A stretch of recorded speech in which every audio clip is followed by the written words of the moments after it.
أعوذ بالله من الشيطان الرجيم بسم الله الرحمن الرحيم رب اشرح لي صدري ويسر لي أمري واحلل عقدة من لساني يفقهوا قولي رب يسر ولا تؤثر وتمم بالخير.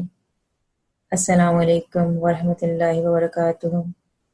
شکر ہے استاد کا جس نے ہمیں آج موقع دیا اس چیز کا کہ ہم قرآن کو سیکھ سکیں، اور قرآن کو سیکھنے کے لیے ہمیں اس کی زبان کو سیکھنا ہوگا. اور زبان کون سی ہے؟ عربی. تو اللہ تعالیٰ نے آج ہمیں موقع دیا ہے کہ ہم عربی خود بھی سیکھیں اور انشاءاللہ دوسروں کو بھی سکھائیں. تو آج ہم اپنے نئے کورس کا جو ہے وہ باقاعدہ آغاز کر لیتے ہیں. تو ہمارے کورس کا نام ہے قرآن کی زبان. اس میں ہم لوگ پڑھیں گے جو بنیادی قواعد ہیں عربی گرامر کے، ان کو ہم اردو میں سمجھنے کی کوشش کریں گے انشاءاللہ.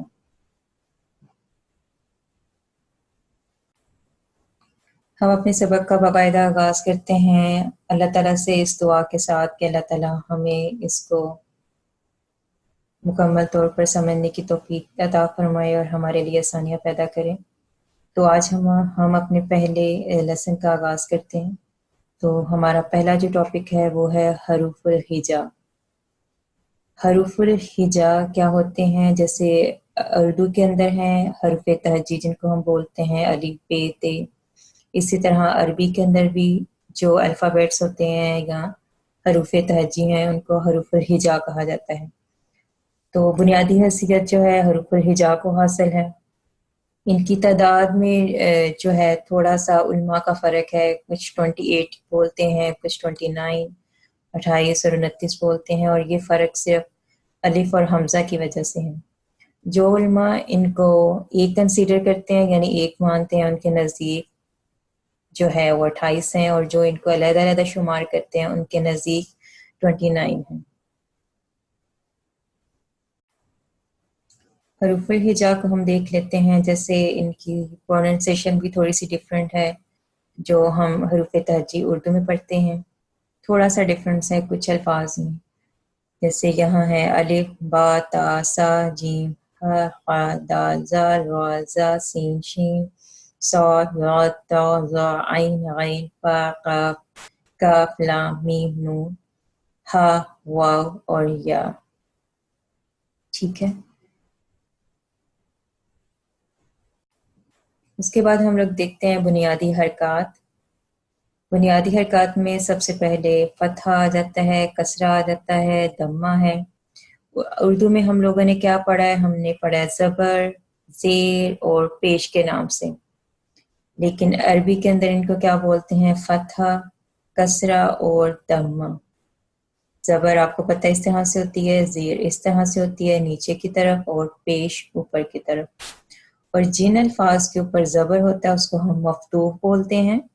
جن الفاظ کے اوپر زیر ہوتی ہے ان کو ہم مکسور بولتے ہیں، اور جن الفاظ کے اوپر پیش ہوتی ہے اس کو ہم مدموم بولتے ہیں. اور ان کے نام ان کی جو عربک نیم ہے اس سے جو ہے ڈیرائیوڈ ہوئے ہیں. جیسے فتحہ ہے تو مفتوح، کسرہ، مکسور، دمہ اور مدموم.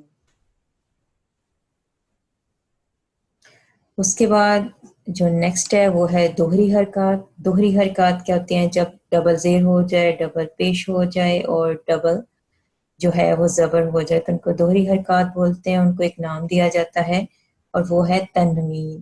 ٹھیک ہے، تنوین. تو ڈبل زیر کو ہم تنوین بولیں گے، ڈبل پیش کو بھی تنوین بولیں گے، اور جو ڈبل زبر ہے اس کو بھی تنوین بولیں گے. اس کے بعد کچھ علامات ہیں. وہ سب سے پہلے کون سی ہے؟ سکون یعنی جزم، اور دوسری علامت ہے تشدید کی. ٹھیک ہے، یہ اس طرح سے ہوتی ہے. سکون کی علامت گول دائرہ ہوتا ہے، اور تشدید کی آپ کو پتہ ہے اس طرح سے ہوتی ہے. تو جس لفظ کے اوپر سکون ہو اس کو ساکن بولتے ہیں، جس کے لفظ کے اوپر تشدید ہو حرف کے اوپر اس کو مشدد بولتے ہیں. تشدید کے معنی مضبوط بنانے کے ہیں، اور تشدید والا حرف کیا ہوتا ہے؟ دراصل 2 حروف کا مرکب ہوتا ہے. اس میں جو پہلا حرف ہے وہ کیا ہوتا ہے؟ ساکن ہوتا ہے اور دوسرا متحرک ہوتا ہے. جیسے ربو میں رب اور یہ با پیش، ٹھیک ہے، بو، یعنی کہ اس کے اوپر دمہ ہے. اسی طرح حجا، ہا جیم جیم، پہلا ساکن دوسرا متحرک زبر والا، ٹھیک ہے. تو تشدید کا معنی کیا ہوتا ہے؟ مضبوط بنانا. تو اس میں 2 حروف کا مجموعہ ہوتا ہے. اس کے بعد ہم دیکھتے ہیں الف اور حمزہ میں کیا فرق ہے. ایک حمزہ اصلی ہوتا ہے، اس کے علاوہ ایک وہ حمزہ ہوتا ہے جو الف ہو، اور الف کے اوپر کیا ہو؟ تینوں حرکات میں سے کوئی حرکت ہو یا علامت سکون ہو. زبر پیش زیر میں سے کچھ ہو یا علامت سکون ہو تو وہ حمزہ کہلاتا ہے. اور حمزہ لفظ کے شروع میں بھی آ سکتا ہے اور درمیان میں بھی اور آخر میں بھی، جیسے امرا، سألا، قرأ، ٹھیک ہے. اور الف جو ہے اس طرح سے لکھا جاتا ہے، اور حمزہ ان میں سے حرکات ہوں اور علامت سکون ہو تو وہ حمزہ کہلاتا ہے. حمزہ اگر ساکن ہو تو پڑھنے میں جھٹکے کی آواز پیدا ہوتی ہے، جیسے باسن، بیسا، ٹھیک ہے. اور الف کیا ہوتا ہے کہ الف پہ کوئی حرکت نہیں ہوتی اور یہ لفظ کے شروع میں کبھی نہیں آتا، اور یہ بڑا آسانی سے ادا ہو جاتا ہے، جیسے قالا دعا، ٹھیک ہے. قالا دعا، علیحدہ سے پروننسیشن اس کی نہیں ہوتی. انشاءاللہ آج ہم صرف اتنا ہی پڑھیں گے. نیکسٹ کلاس میں ہم اپنا نیکسٹ ٹاپک سٹارٹ کریں گے. السلام علیکم ورحمۃ اللہ وبرکاتہ.